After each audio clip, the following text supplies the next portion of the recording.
Small business server is a conglomeration of pieces, parts, that is effectively priced and packaged for smaller organizations. The sweet spot for small business server is 75. You can have a maximum of either 75 users or 75 devices, computers, printers, whatever, that are going to attach to your server. Well, why are they doing that? Microsoft actually came out with Small Business Server back in the late 90s. It was really an extension of Windows NT. And the reason they're doing this is because the smaller organizations couldn't justify the pricing. Okay?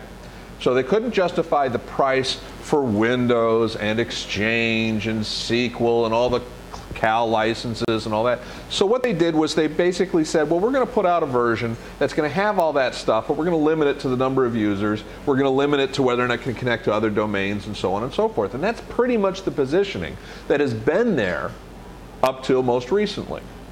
And usually there's an obligatory, let's talk about the history of small, we're not going to do that. Essentially, there was one in '99 or so that I think was Small Business Server 4.5 or something, and then there was a 2000 and a 2003 and a 2008, and now there's 2011. Great, history done, fine. There's two things that's actually going on now with Small Business Server from a business standpoint.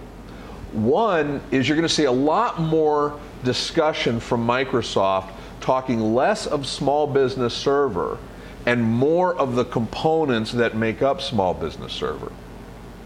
So what had happened before in earlier versions is Microsoft would say, Small Business Server includes Exchange, so you can handle your email through Small Business Server and so on and so forth. Now what you're going to see is more along the lines of Small Business Server includes Exchange Server 2010 with SP1. If you want to know more about Exchange, go look at the Exchange stuff. Small Business Server includes Windows Server 2008 R2 standard. You want to know more about that, go look at that. And there's a reason for this, and we'll get into this in a bit. But the other part was, it used to be that the only competition that Small Business Server had was somebody who just didn't have a server, or themselves, the normal components. Well, now there's this whole cloud thing. I don't know if you guys heard about it. It's in the news. And the problem is now there's competition coming from below, where a company can actually say, you know, I'm not going to have a server because I'm going to do everything with Google Docs. So I'm going to have all my storage up in the cloud. I'm going to have all my applications up in the cloud. So I don't have to have a server at all. Well, that's cheaper than any server. Okay. So what Microsoft discovered is that now they actually have to justify this SBS from both areas. And that wasn't a position they were really in too much. And they actually had, and we'll get into this a little bit later, they actually had a product called Home Server. You guys heard of that? And Home Server was essentially for, the home. And the idea being that wouldn't it be swell if everybody had their computers at home and we could all share everybody's media content, we could all share the printers, we could all share the files and backup and all that kind of thing. Sounds reasonable. Also sounds like a lot of the discussion that happened about 10 years ago when companies started, or excuse me, 15, 20 years ago, when companies started, the small companies say, hey, wouldn't it be nice if we had a network too, not just the big guys. So Home Server was the solution for that. Relatively low cost, relatively low price, and limited in its functionality.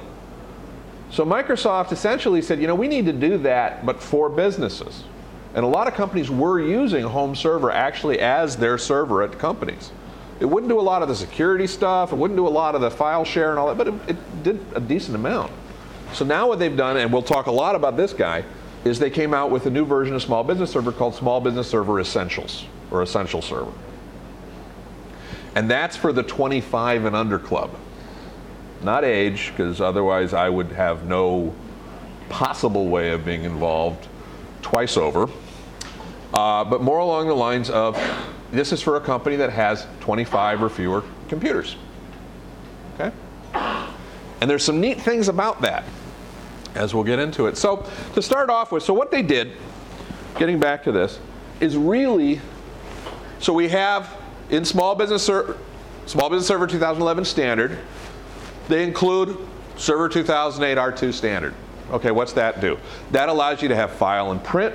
that allows you to have a domain controller so that everybody can log in using those credentials and passwords no matter which machine they go to. That allows you to control what all the computers on your network can do. We don't want them, let's say, we want everybody's homepage to be the corporate homepage. Cool, you can do that through the server. We want everybody to be able to see this folder, but only these people can, you can do that through the server. You can do all of that kind of stuff using this software. Exchange Server 2010, that's your email. Okay? So all email for your organization would go to this server, and then everybody to see and reply to the email using either Outlook Web Access or Outlook or whatever would be appropriate, or your smartphones, would all connect to this Exchange server. Okay, well that's pretty cool, not bad. Now we have also SharePoint Foundation 2010. Okay, before you say anything, SharePoint Foundation is included actually with any license of Windows 2008 R2 standard. So now we're getting into, okay, is it really included with, well actually it's set up by default. So it's in there and it's a little easier to configure and manage, which is important. We'll get back to that later. Also includes SQL 2008 R2 Express, same deal. This is a free download, you can install that. And Windows Update Services now with Lemon, or Service Pack 2, however you want to call it. Okay, so the last three are actually either free with Windows Server or free, period. So is that big of a deal? Is this big? Is this? One of the other things that it does, and it does pretty well, is it consolidates the management of all these tools so that it will automatically implement a standard implementation of these technologies. Well, is that important? Yes, quit bugging me. It's important from the standpoint of smaller organizations don't want to spend a huge amount of money setting these things up. And smaller organizations can also make do with a default implementation. Now, they may want to tweak it, they may want to customize it, but they don't have to. So SBS makes a lot more use out of dashboards, out of a much friendlier administration toolkit than Windows Server 2008 R2 does. And actually, Server 2008 R2 uses a lot of the management tools that was in earlier versions of Small Business Server. So Small Business Server has always been about a lower bar in terms of management and administration requirements and assumed management and administration skill sets. So you don't need a full-time IT person to actually administer and move this forward. Okay? Unless it's us, in which case, yeah, you really do. Seriously, I mean, wow. But also, in our case, if you bring in an IT person for support and service, they should be able to do it much more quickly. Okay, so either way, the total cost, if you will, of IT skill set should be significantly lower for a good SBS implementation. That's the key. The pricing and the consolidation, yeah, that's nice, that's good, it's wonderful. But if you actually look at the expense of IT, the expense of IT is not in the purchase of the hardware or software. It's what happens afterwards. How reliable is the service? How fast? How responsive? When change happens, can we absorb the change in that IT infrastructure? Okay? And that's where a lot of the tools come in handy. Any questions so far? Yeah. IT below hardware. Cool. Good. Yeah, no, good question. Okay, so the question is basically, how does the hardware fit into all this? Okay. And the answer is it depends. Isn't that great? Why, you want to buy something? No. With home server, and with, there's another level too, and we'll get into this in a second. There are certain parts of Small Business Server that you can only get as an extension of the hardware. So you can't buy home server, here's the disk, go install it wherever you want to. It has to be included in a product. And there's also one version of SBS that is basically going to be the same way. Beyond that, it's a packaging deal. So you still have to purchase the hardware to go along with it, but whether you go through an OEM, which would be a Dell or a HP Compact, whatever, in which case you could purchase it, here it is, it's already included, it's done, or you go through, again, wonderful people like Simplex-IT, yay, in which case you can go into a licensing agreement. You have choices there. Well, is that important? Yes and no. If let's take this company that's got, let's say 15 or let's say 30 users, okay? And we got two companies, both with 30 users. And they essentially are doing the exact same thing. They're providing services to their customers. And their services take place in, in terms of data that they send to their customers. Now let's make one of them an accounting organization. And let's make the other a CAD organization. The accounting organization, their product, for the most part, is going to be worksheets with a possible large data file from whether their QuickBooks application or whatever per organization, okay? So not a huge amount of data when push comes to shove. Now let's take the CAD organization. They're going to be doing renderings, they're going to be doing all sorts of iterative drawing processes. Every project is going to conceivably be several gigabytes of data of drawings and all that kind of thing. So if we look at those two, the needs of those two organizations, the software to do it almost exactly the identical.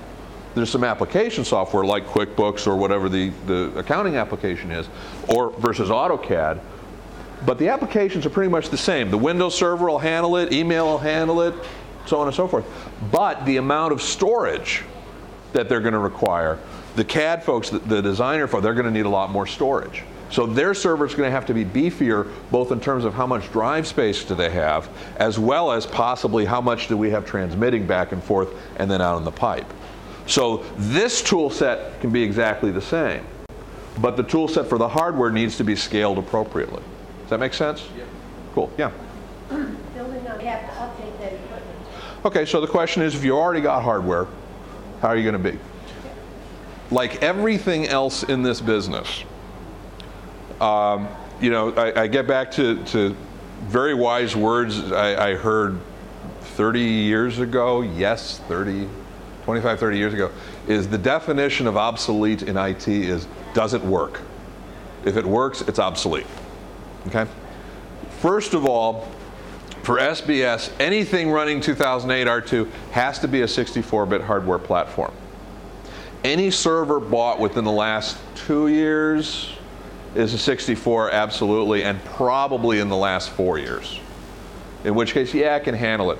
Then you get into how much memory does it need. I think it's either a 2 or a 4 gig. 4 gig? Okay, cool. Kevin's giving me the four fingers, which I think is a friendly number 4. Which you can upgrade to. Depending upon the motherboard of the server. So you might be able to do that. Now, that said,